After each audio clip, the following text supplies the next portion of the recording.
All right, welcome back in. I told Amy before we just started recording, we're pivoting today. Um, I had a plan for what we were going to talk about today, and we will talk about that on the next episode. All right. Um, because just before we started recording, I had a call with somebody who I had been chatting with on Instagram, and it was enough happened on this call that I don't think I could have just pivoted to talk about what I was planning to talk about today. Mm-hmm. Um, like it was on the board that I was gonna I finished the call 5 minutes ago. It was on the board that I was gonna text Amy and be like, I need 30 minutes Oh, to I'm sorry, just kind bud. of. It's okay. Like it's fine, but I think that there's enough here for people to talk through. Mm-hmm. Um, so and I told Amy I don't know exactly where I'm going to land this plane, but I want to kind of talk through some of the elements of this call, Mm-hmm. and because I think that there's something here for people. So, just so people know, just in general, before I ever work with somebody, I get on a call with them. Mm-hmm. This is the call where Amy and I have talked about, like, this was the call where she shared with me about her daughter in swimming, right? Like, this Yeah. is, I want to understand where you are, how you got here, and where Mm-hmm. you'd like to be. Mm-hmm. Um, and then if I feel like, and I have a line that I have written down on my kind of like sketched out, hey, here are the questions that I want to make sure that I ask, and some things that I'm thinking about, my notes for those calls. And there's a line in there that I write out verbatim.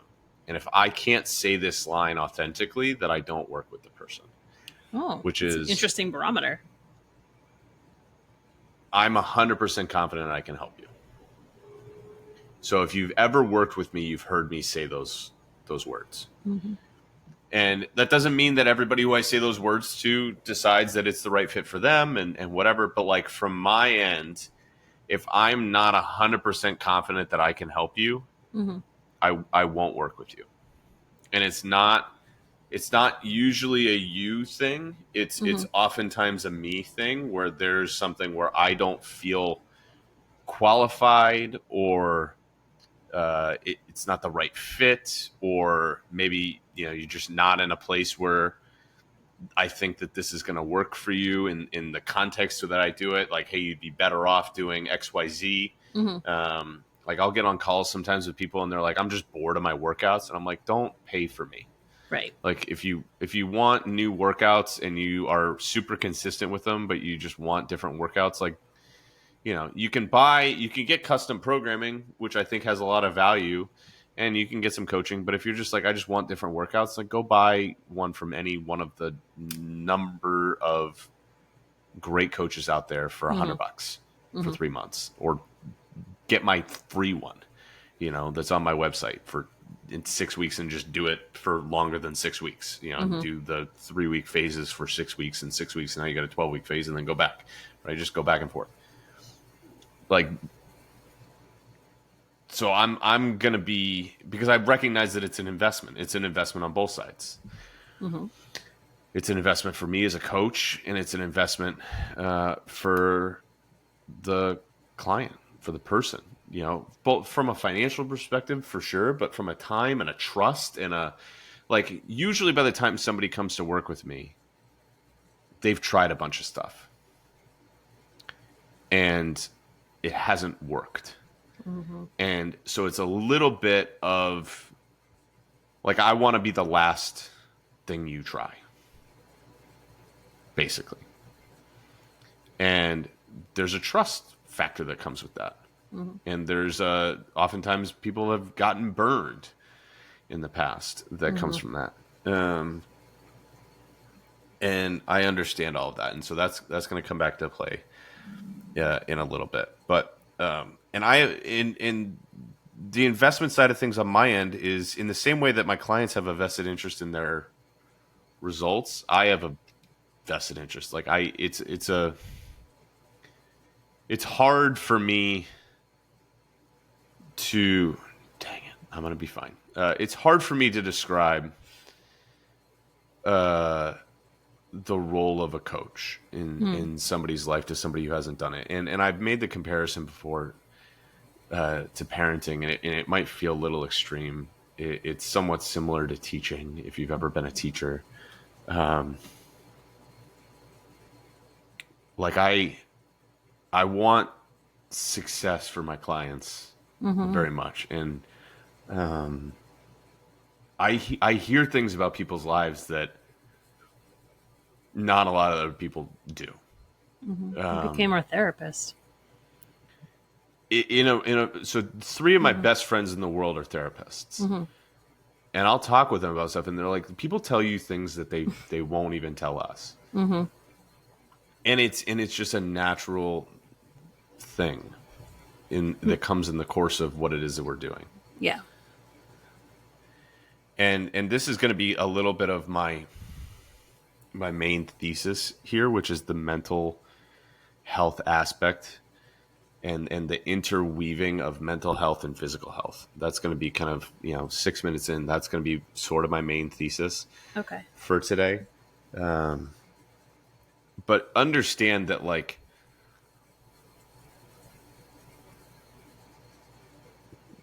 coaching, somebody described parenting once as like your heart is outside of your body.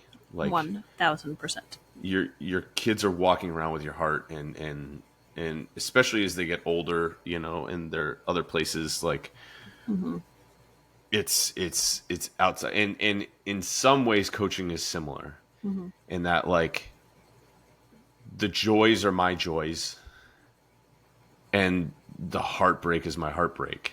And the struggle is my struggle, and the frustration is my frustration, and just in it. And there's not a lot that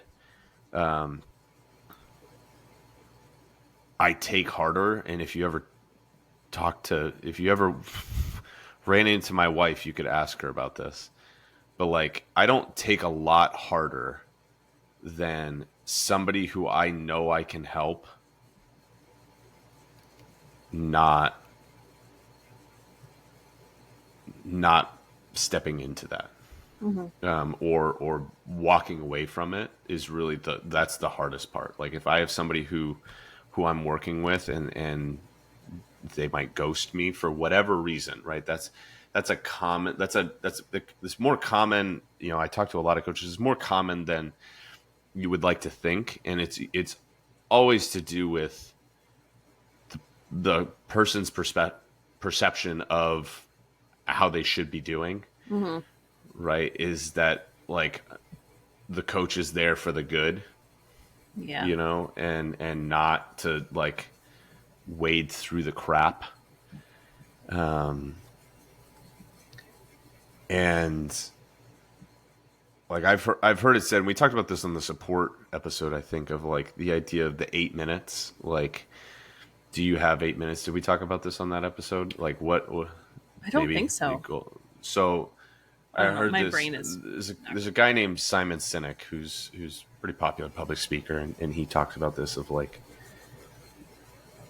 a true friend is, like, all it takes when you're, like, really having a hard time is somebody who cares about you to give you 8 minutes, to sit with you for 8 minutes for that to shift for you. And so they have, like, a code among him and his friends that if they are going through something, they'll text each other, do you have 8 minutes? And it's kind of code for I need you. And That's nice. if somebody's like in the mud,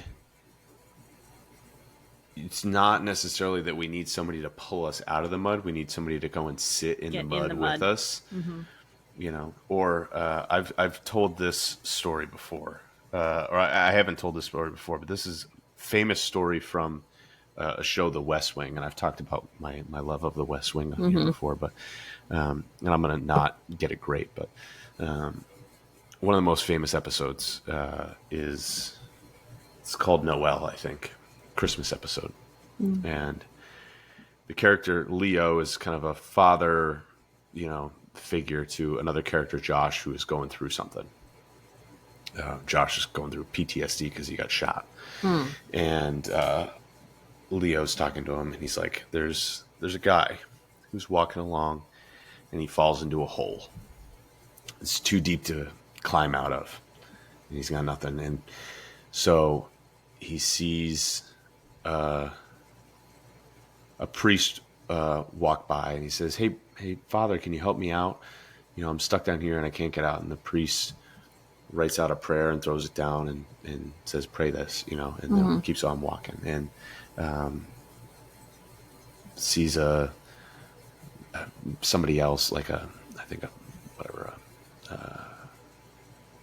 governor or something, like, some other character who does something like that. And then I'm butchering it. And then he sees a friend that walks by, and the friend hops down in the hole, and he says, Joe, are you crazy? Like, now we're both stuck down here. And the friend goes, well, I've been down here before and I know the way out.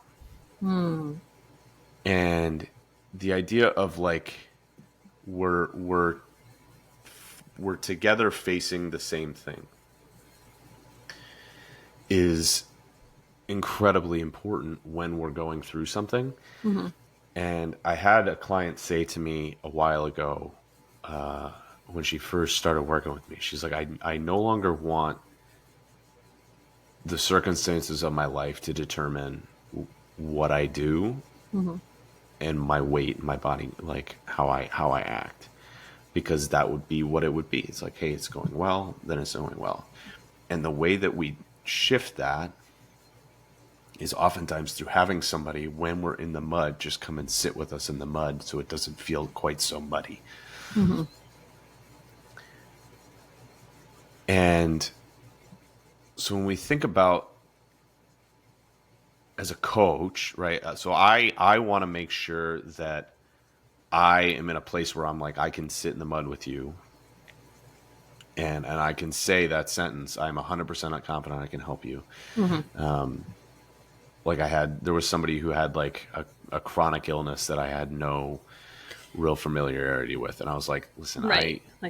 I don't feel fit. I don't know enough about this that I can feel confident to step into this with you. And I've had people like kind of get upset with me. They're like, what do you mean? Like, I'm like, it's not you. It's that I don't feel good. And they're like, please tell me what it would be. I'm like, I'm not going to tell you what coaching looks like. I'm just not going to, because I'm not going to do it, because I'm not 100% confident I can help you.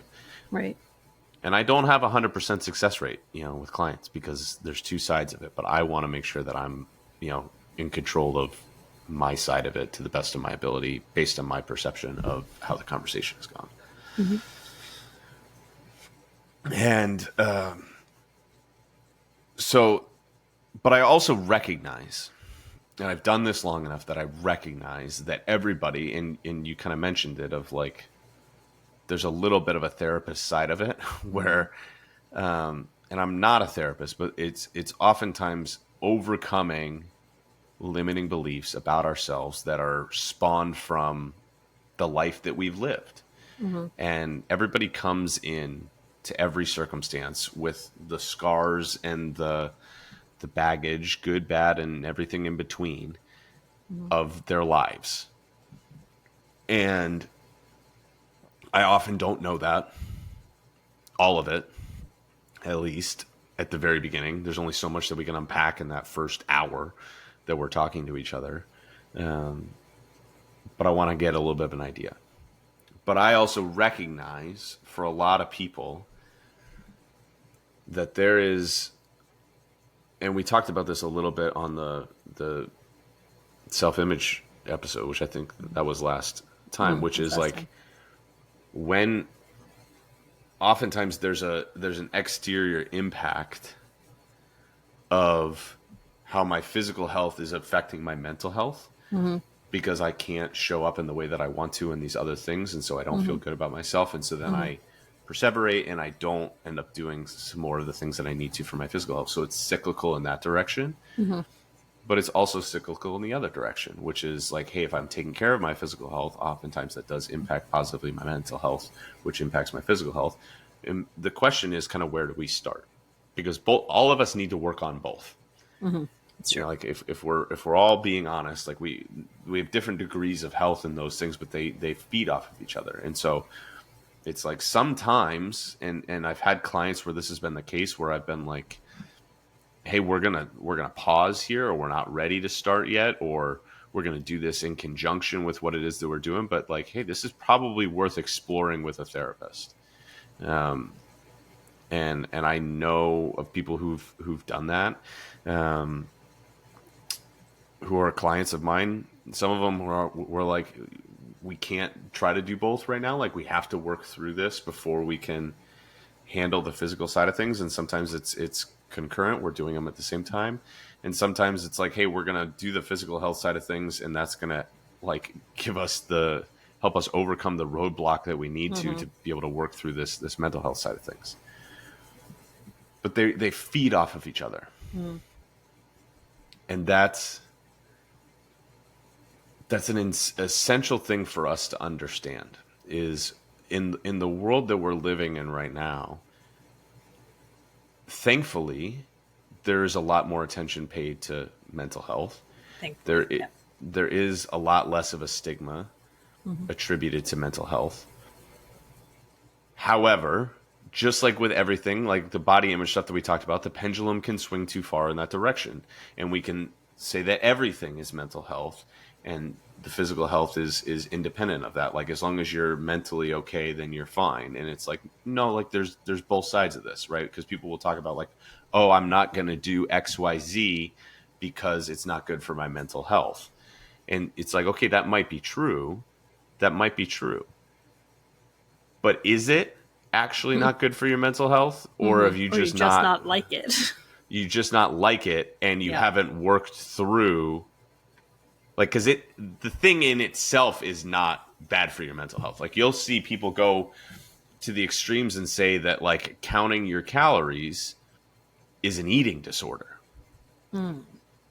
And I think that for certain people, that could be not a good thing for their mental health. It's a little triggering for some. But it's not because counting calories is a form of an eating disorder. Mm-hmm. It might trigger something else that you already have going on. Mm-hmm. And so in that circumstance, the mental health side of things is going to be the driver of what you do on the physical health side of things. And so you have to figure out like workarounds on the physical health side of things to support the work that you're doing on your mental health side of things. Mm-hmm. And then and you might never get to a point of counting calories, and you don't need to, but to the point where you're not like, this is going to cause me to spiral, sort of thing.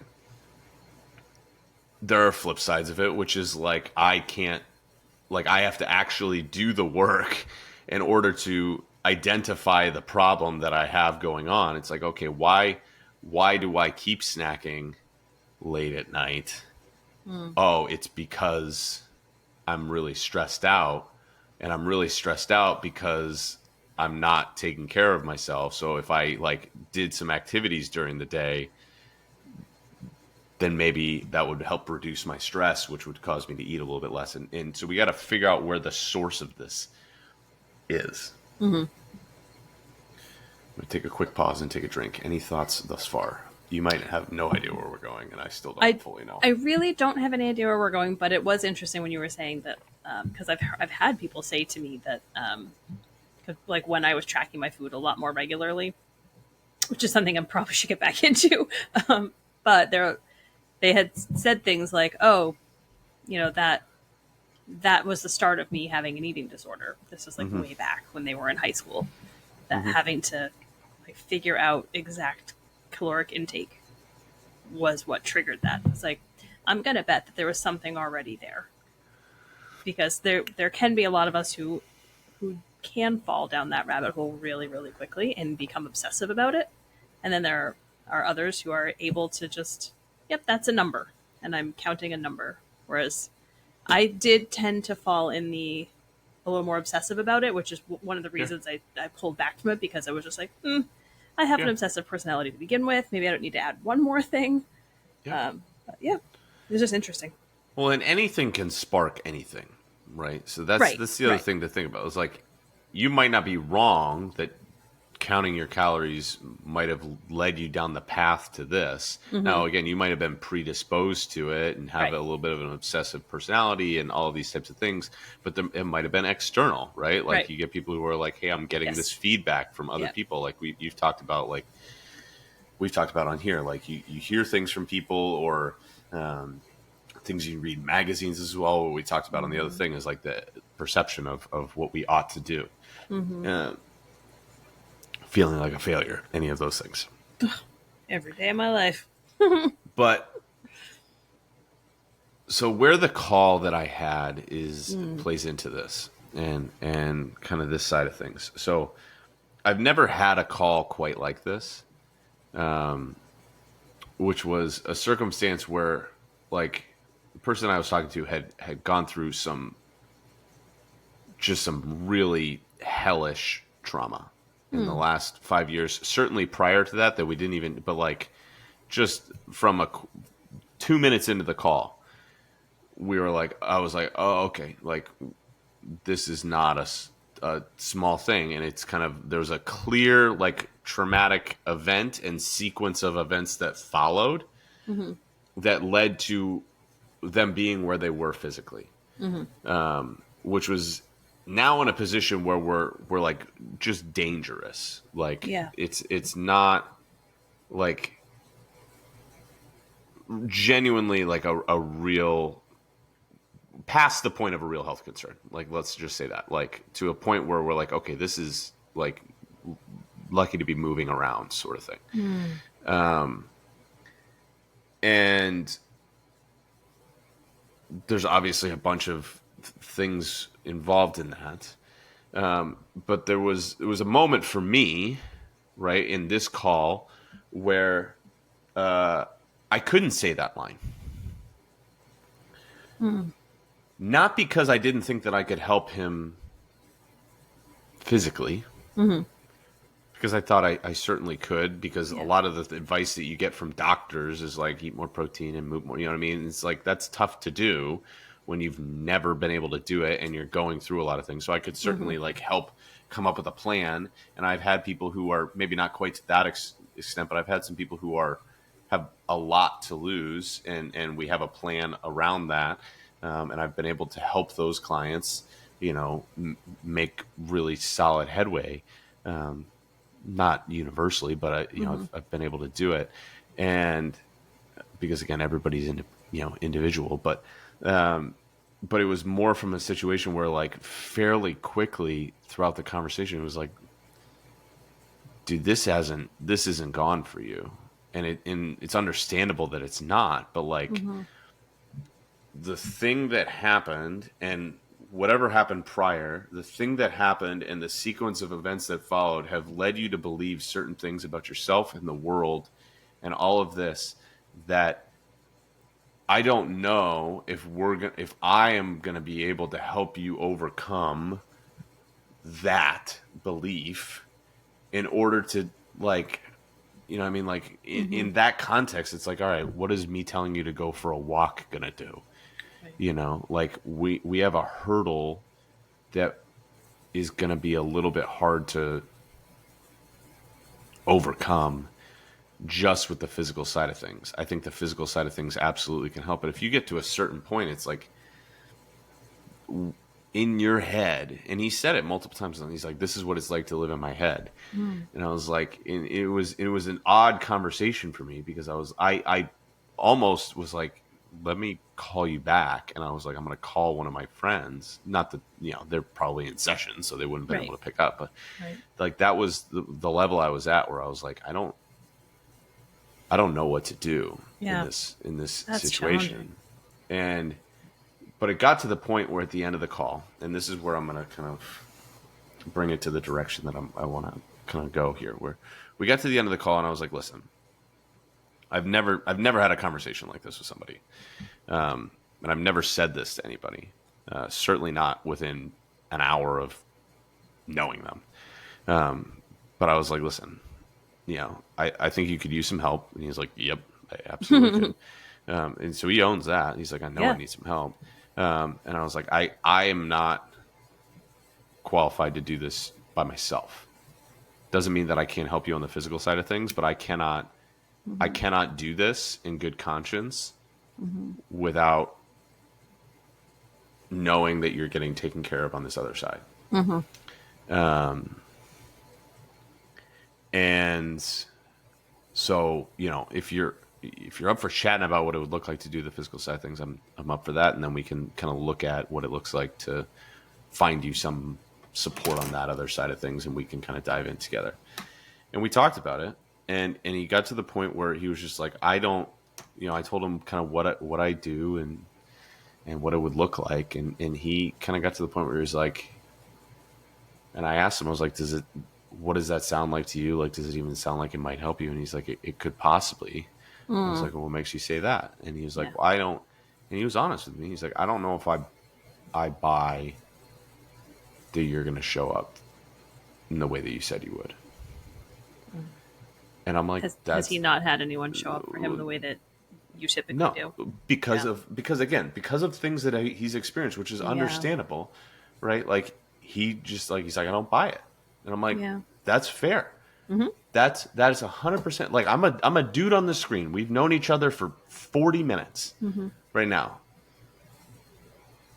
So yeah, you don't know me from a hole in the wall. Like, can't trust me as far as you can throw me. That's fine. Like, you don't have to trust me necessarily. Like, I haven't necessarily done anything to this point to earn your trust.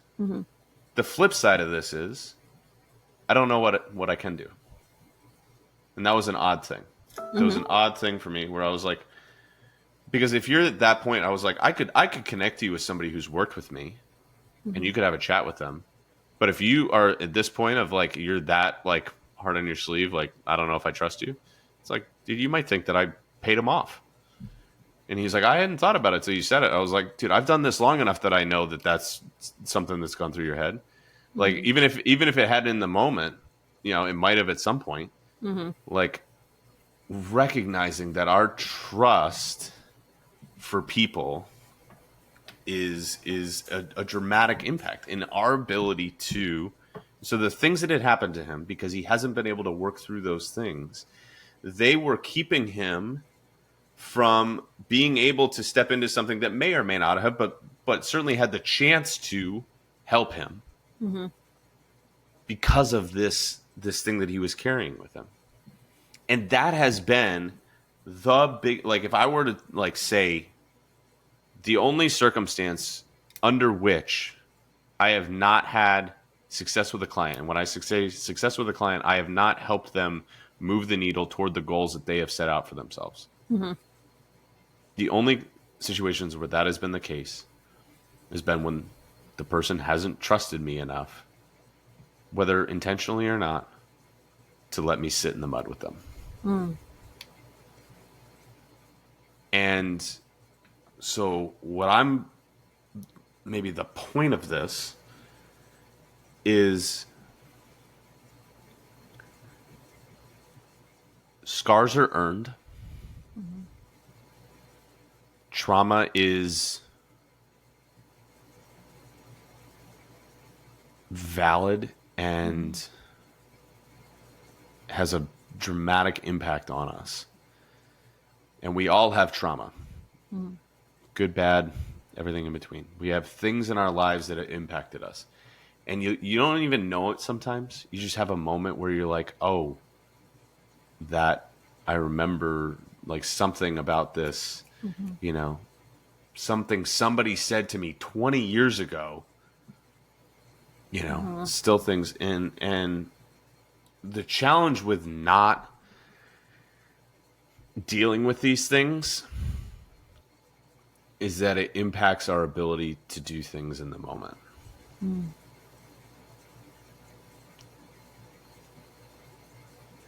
And make decisions with maybe a clear mind.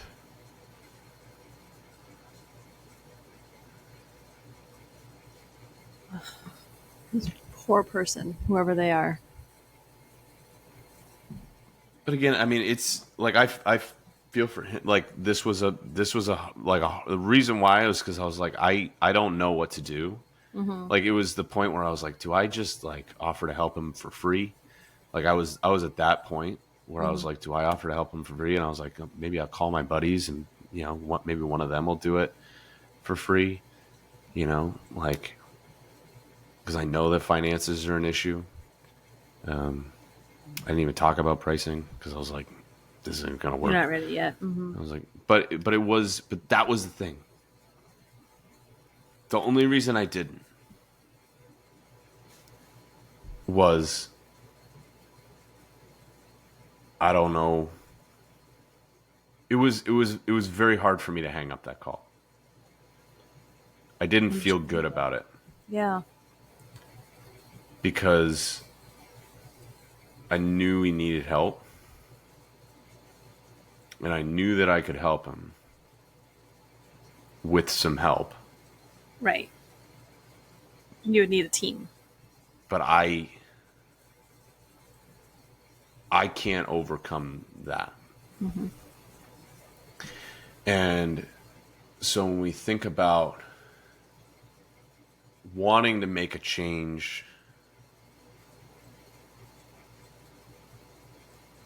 in our lives,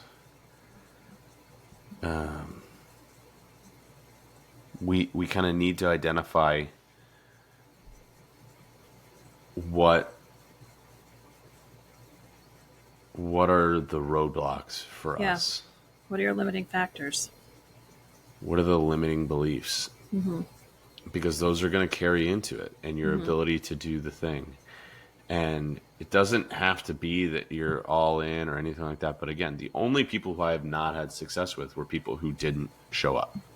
Mm-hmm. If you continue to show up, you'll win. If you don't,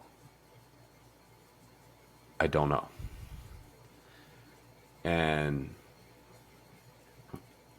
I'm never mad at I might get frustrated because I know that I can help, but I'm never mad at the person who ghosts me. Mm-hmm. I'm heartbroken. Yeah. And I want to understand why. What was your reason? And it's so often just like I felt like whatever, I was failing or it wasn't going well or whatever it was, and I didn't want to disappoint, or it felt like too much, or Mm-hmm. I felt like too much. It was a I think burden. it is a challenge when you have a coach that is as open as you and as I want to say like welcoming to all of your issues, but you want to hear the good, the bad, the ugly. And I don't know about anyone who's listening, but I was raised to like not talk about that Hmm. and like sugarcoat everything. Yeah. And even if we're not doing well, we still say we are. Mm-hmm.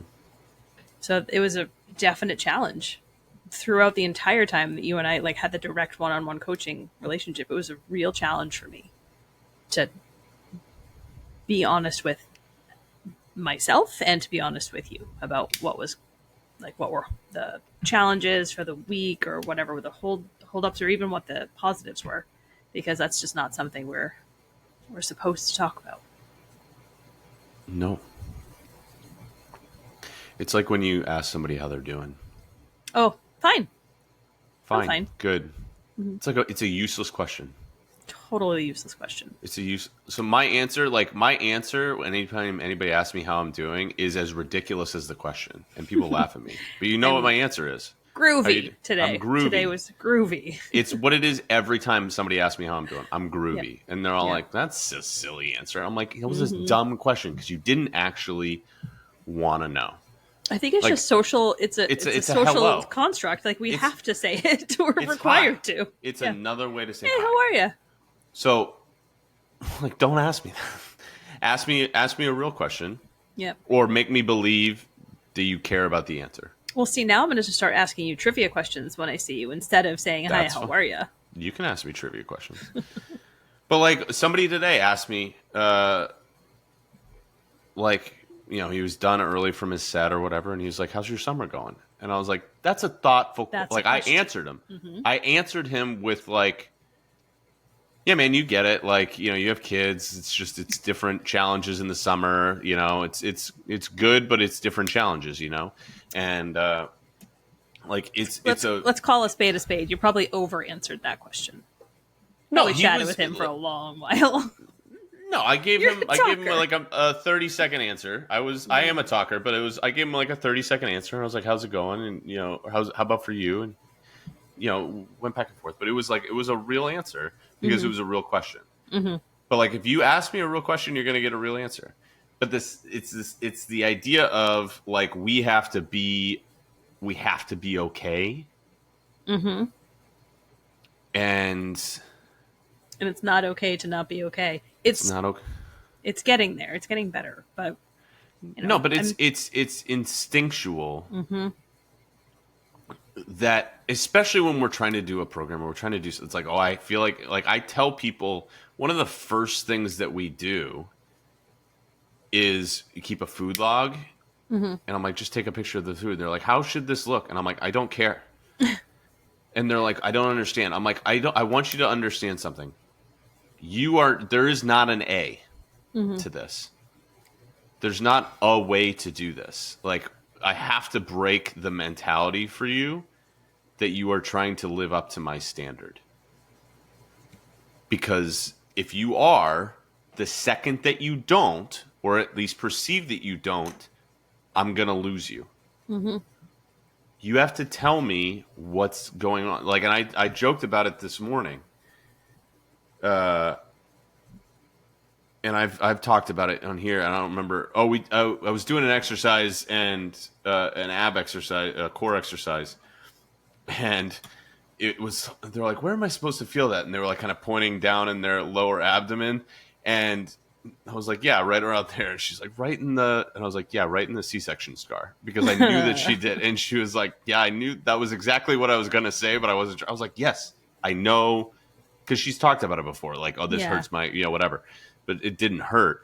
And I was like, it's an odd thing when I get a client who, for the first time, a female client, they're like, oh, I don't know if this is too much information, but I just got my period. And I'm like, no, that's a necessary piece of information for me to know as your coach. And if you decide you don't want to tell me, that's fine. But also understand that, like, no, like, that's not too much information. And so it's like being okay with, like, I'm really bloated today because of, my PM. Like, yes, okay. Like, now we're real. Like, we can't, but that requires trusting someone. I mean, that's, again, for some of us, that's a weird conversation to have because if It we're is. told not to talk about it, like I'm no one wants to hear that. Is what we're I'm told. not oblivious to that. And I'm not oblivious to that. And so but that's what I'm trying to say is like, so and I've been in therapy a couple of different times. I think everybody would benefit from therapy, at least for some stretch of time, because just to get to know yourself a little bit better. But like when I first started, a mentor figure of mine looked me dead in the eyes and he said, if you put on a face, I will punch you in it. Like if you It's not what I was expecting. if you pretty this up for your therapist, you will waste your time and his. Oh, totally. That their job is not to hear the best, only the best. Their job is to hear all and to help you figure out how to work past whatever is holding you back. But that weird thing about that place is you step into therapy and oftentimes you don't know the person. Yes. And it requires a step of faith. It requires stepping out in discomfort and not knowing the outcome. Yeah. And that's the hardest part, I think, and why this is like a lot of things is you can, and one of the biggest hurdles for me as a coach is helping people to overcome the fact that you will not know the outcome before you start.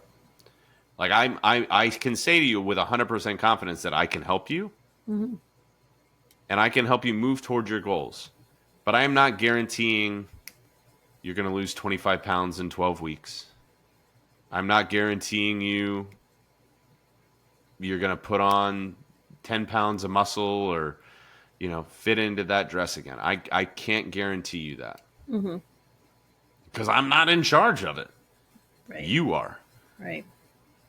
But I can guarantee you that if you trust me and you step out in faith, that I can help you get where it is that you want to go.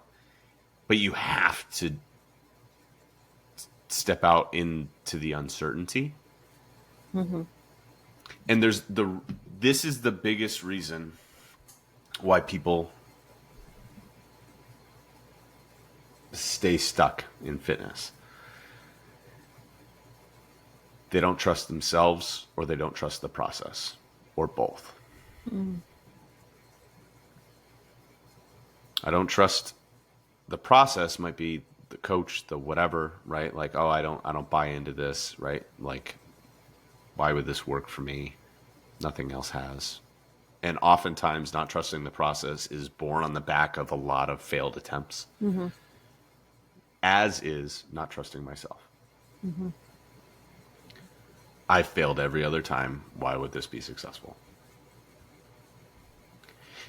And we have these mental hurdles, and it can oftentimes be overcome through action, but we have to recognize where they're coming from.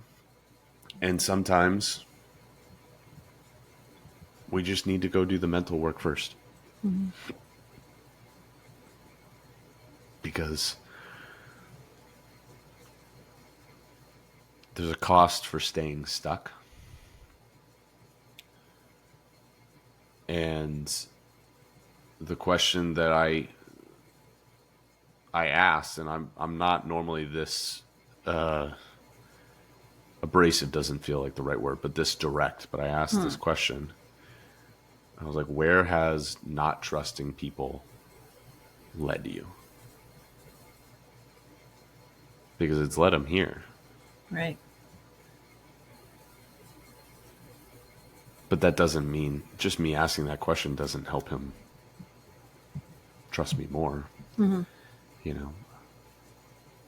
It's the same reason I was like, I could have you connect with somebody, but I don't believe for a second that that's going to change your mind about me. And so I just as soon save everybody time. And that's fine. But understand, like,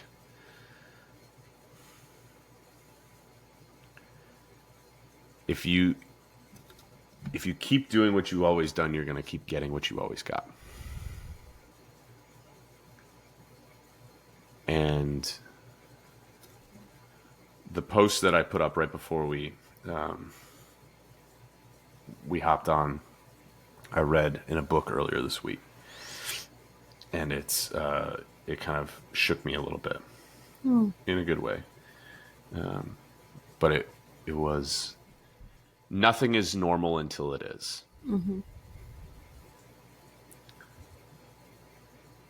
In order to change what's normal, we have to step out into discomfort. We have to step out into the unknown. And it's going to be uncomfortable. Yes. But if we don't, we'll continue to do what we've always done because it's normal. It's just where we go back to. It's our default mode. It's, there's a reason they call it a rut. It's like, it's hard to get out of. Right. And it's going to feel It's easy hard. to get into. It's easy to get into. It's easier to stay into. And you can try to get out, and you get close to getting out. And then just one little thing, and we slide right back in. So you have to do it when it's hard. You have to keep doing it when it's hard. And you have to recognize that the only way to get out is to not quit. Because as soon as you give up, you're going to go right back. Because that's the path of least resistance. I will say I need to celebrate the call you just had, the actual person, because he made the first step. Now, it may not have been the step that he needed to take first, but the step that he did take first. I think that's pretty great. 100%. And listen, I'm not I'm not upset, and I think it's still on the board that I work with this person. Mm-hmm. I hope that you do. For his sake, I hope that you do, because you're such a lovely person to put your trust in, because Well, it's safe with you. I appreciate that. Um, Hey, I sure. think that there are, there's any number of people that I think could help, but the idea of that was a stepping out of your comfort zone Mm-hmm. moment for him, and it does require, if you want to change your life, you have to change your normal, and Mm-hmm. you have to be willing to be like, this is going to be really uncomfortable. And Yeah. so if you've Yeah. always had a hard time trusting someone or something, or doing a certain doing things a certain way, Mm-hmm. right? And you've always kind of like, I keep doing this and I keep staying stuck. Mm-hmm. If you want to change your life, you have to do something that you've never done before. Yeah. And it might be right and it might not be right. We don't know. We don't know. We won't know until we do it. But the question is always like, what's the cost of staying where I'm at? Right. Because is the cost of staying where I'm at more than the potential cost of taking the risk? Yeah. And maybe it is. But it's always going to be uncomfortable. And I think, maybe I'll end with this sort of story thought process here. And again, this is not to toot my own horn by any stretch of the imagination, but just as a experiential thing. And I think I've told this Mm-hmm. story before, but so I left teaching in at the end of the 2019 school year, Mm-hmm. 2018-2019 school year. So I got out the last year that wasn't impacted by COVID. Lucky duck. Yeah, I would probably still be a teacher if I had done that, because I would have had kids and that would have been really hard to leave. Mm-hmm. So I left, and when I left, the long term play was going to be a trainer and a coach and to do all of that. But you start out in that business, it's hard, right? You got to Mm-hmm. grow a client roster and all of these things. And so I was like, okay, on the side of this, I had been doing photo booths for weddings. Mm-hmm. And I think I've said this before. Photo booths for weddings. Like, I'd bring a photo booth or, weddings props, whatever, set it up and attend the booth and then, bring it back. And I had been doing that as like a summer gig while I was teaching for 6 years. And the year prior, the 2018 summer, I had taken on a little bit of a bigger role helping the guy who ran it to like do some of the logistics and behind the scenes stuff. And so he was moving in 2019. And so he wanted to sell the business. So he offered to sell it to me. And I was like, I'm not going to buy this business. Yeah. Not because it maybe wasn't worth it, but it was just like, I don't want to own this business. Like, this isn't a long-term thing for me. But he sold it to a sister company from a guy who lived in Vermont, which is the state next to mine. And he kind of sold me along with it to some degree. Like I was an incentive for the guy to buy it, because he was like, hey, there was someone on the buy ground. this, Yeah. Jeff can kind of run the thing. And so one of the things that happened was when in 2019, while I was still teaching, he bought the business. This guy, Chris in Vermont, bought the business.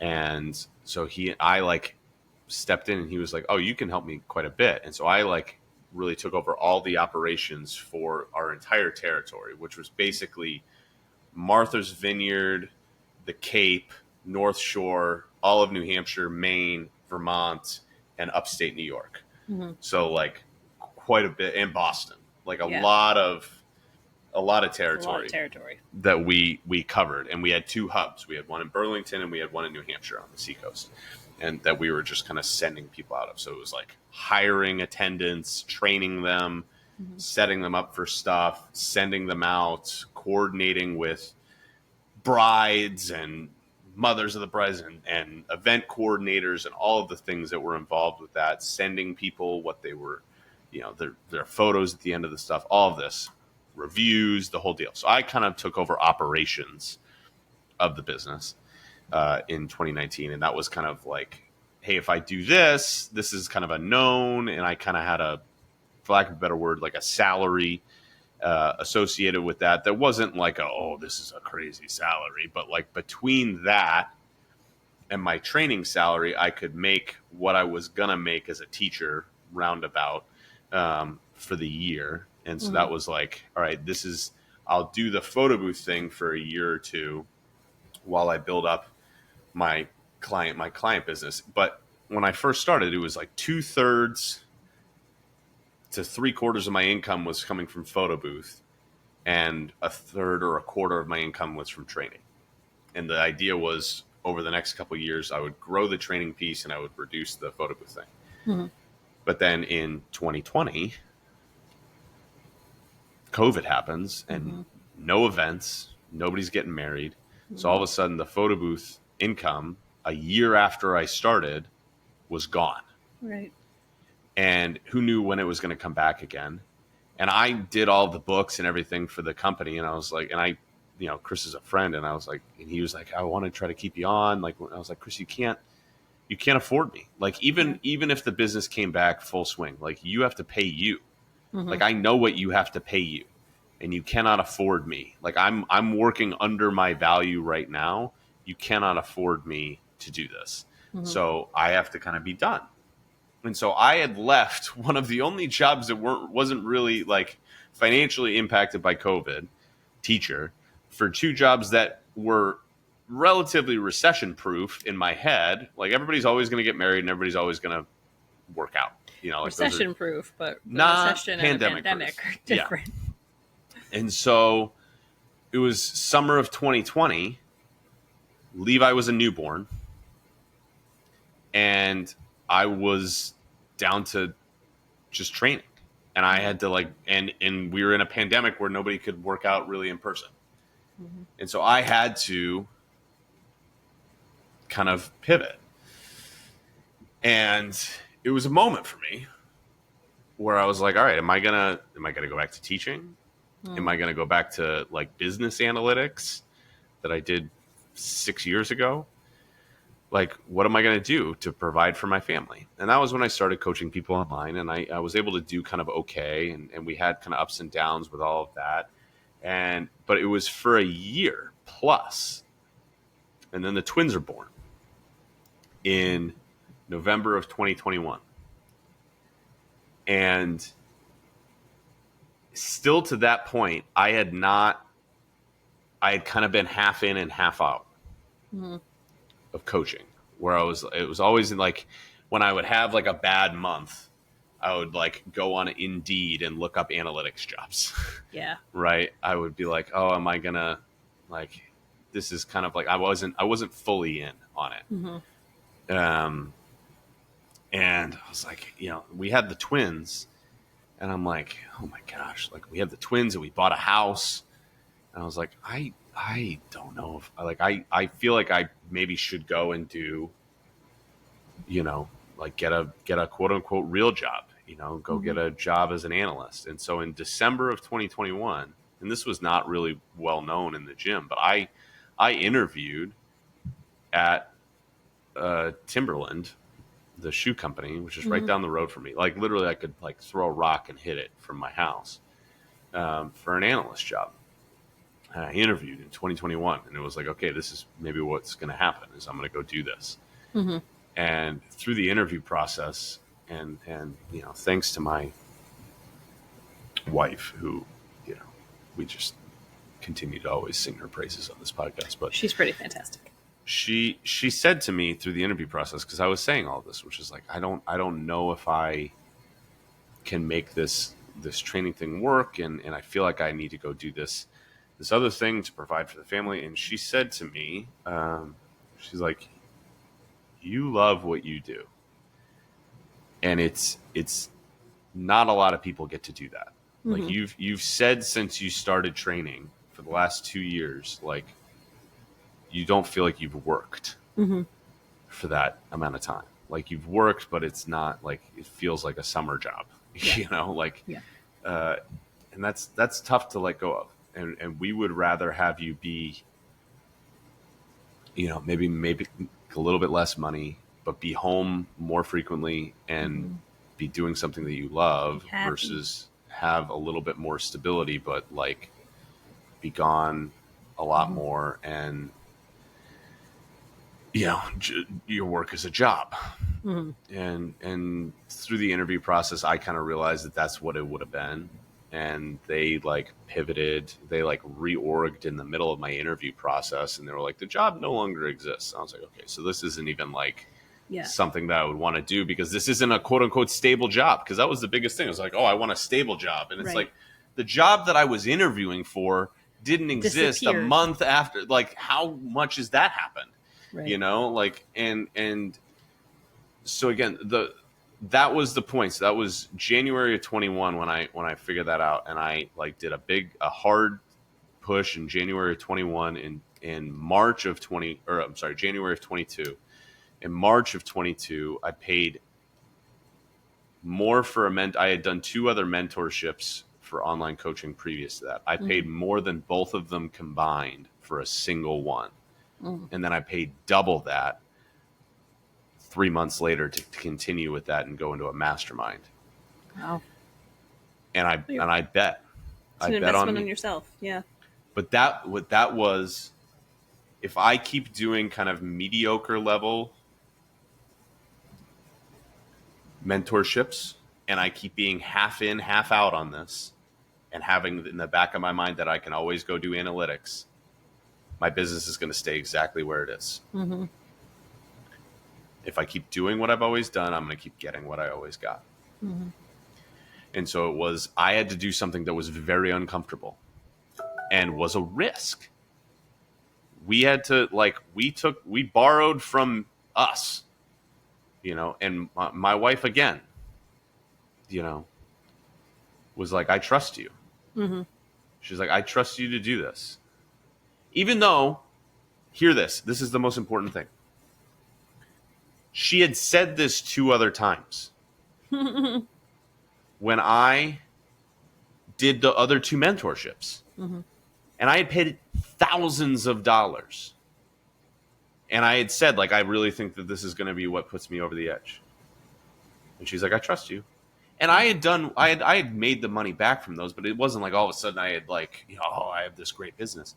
And so it was, again, like she had, like, there wasn't a lot of like track record. Right. She wasn't giving you a lot to believe in, but she just did. And again, there wasn't a ton for me to believe in me. Because again, do I trust myself? Well, I don't have a lot of track record of like, I do what I said I was going to do, and I get the benefits of this. I'm gonna step out of my normal.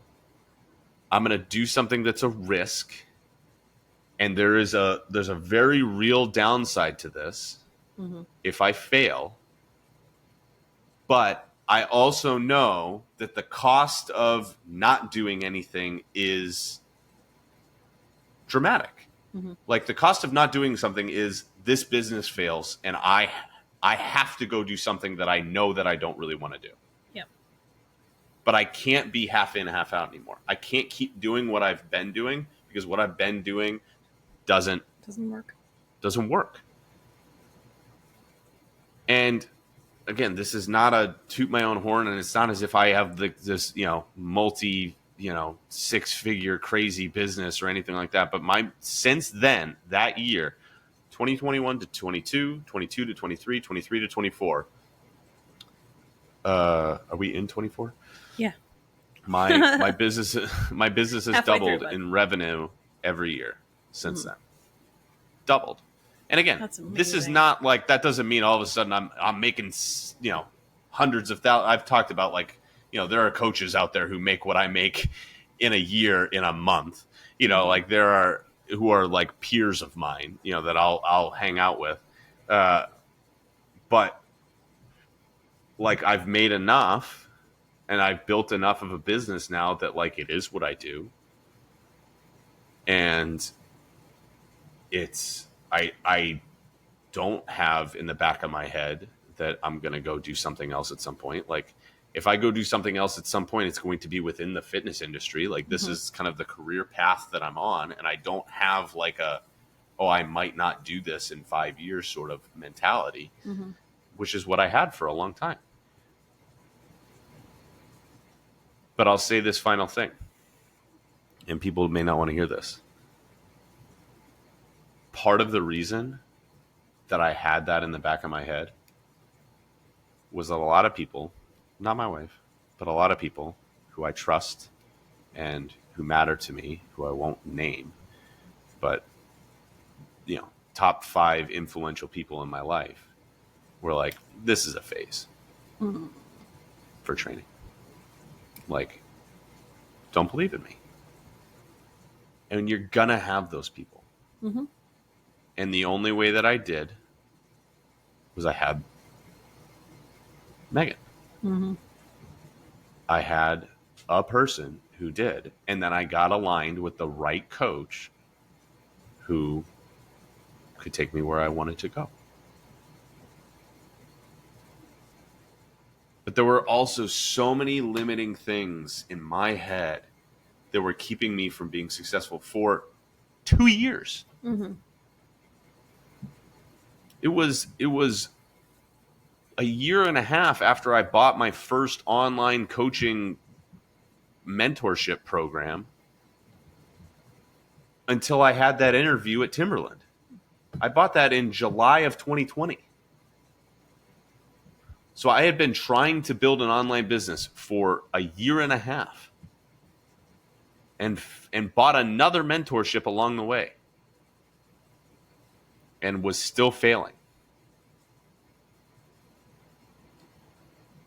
But it was very easy for me to be like, it's the program.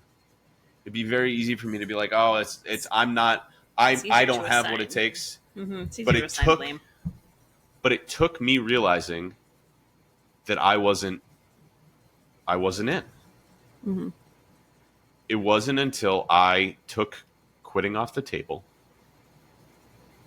and I said, no, I have to make this work. I have 3 children and a wife who depend on me. Like, I got to make this coaching thing work.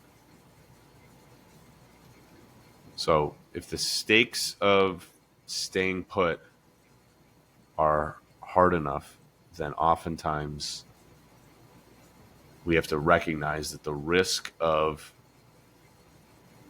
trying to change our normal and step out of that comfort zone is the only way to get out of that place and into something that we actually want.